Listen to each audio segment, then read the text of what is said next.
আগরতলা সহ ত্রিপুরার বিভিন্ন বাজারে প্লাস্টিকের ডিম ঘিরে আতঙ্ক।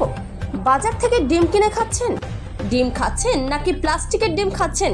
এবার ত্রিপুরা সিপাহীজলা জেলা মেলাঘরের এক যুবকের হাতে উঠল প্লাস্টিকের ডিম।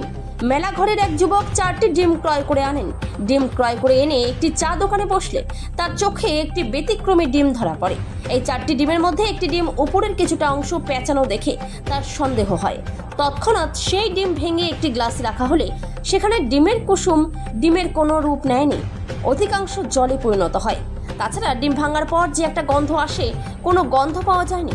সবচেয়ে আশ্চর্যের বিষয় হচ্ছে এই ডিমটি ভাঙার পর হলুদ কুসুমের উপরে বা ডিমের দ্বিতীয় ধাপে যে একটি সাদা অংশ থাকে সেটা পুরো কাগজে মোড়ানো।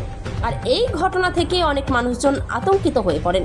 আমরা জানি মূলত প্লাস্টিকের চাল নিয়ে আলোচনা হলেও ভারতের ছোট্ট পার্বত্য ত্রিপুরা রাজ্যে ডিম নিয়ে কারোর কোনো অভিযোগ না থাকলেও এবার কিন্তু ডিম সন্দেহের তালিকাতে মানুষের চোখে পড়ল। মূলত চীন দেশে ডিম থেকে বিভিন্ন শাক সবজি প্লাস্টিক হয়ে থাকে। সুতরাং ডিম যে প্লাস্টিক হবে না এই বিষয়ে কি গ্যারান্টি দেবে? ত্রিপুরা খাদ্য দপ্তরের আধিকারিকদের নিকট মানুষজন আহ্বান রেখেছেন বাজারগুলিতে যেন ডিম সহ বিভিন্ন সামগ্রী পরীক্ষা করা হয়।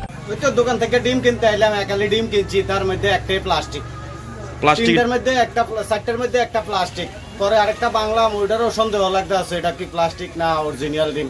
কিভাবে বুঝছেন এটা যে প্লাস্টিক? আরে ডিম যদি ভাঙা হয় তাহলে গন্ধ 7 দিন পর্যন্ত থাকে যদি কোনো কেন শরীরের মধ্যে লাগে, কিন্তু আজকাল যে ডিম দেখলাম এই ডিম তো গন্ধ বলতে কোনো কিছু নাই, প্লাস্টিক ফুললে দেখা যাইতেছে পুরা প্লাস্টিকের মতো চুপসা যাইতেছে। এটা উপরে যে কুসুমের আগে যে খোলসটা এটা কি কাগজের টুকরোর মতো লাগে? এটা কাগজ পুরাটাই, এই জায়গাটা পুরাটাই কাগজের প্রলেপ একটা, আর ভিতরে পুরাটাই জলে ভর্তি।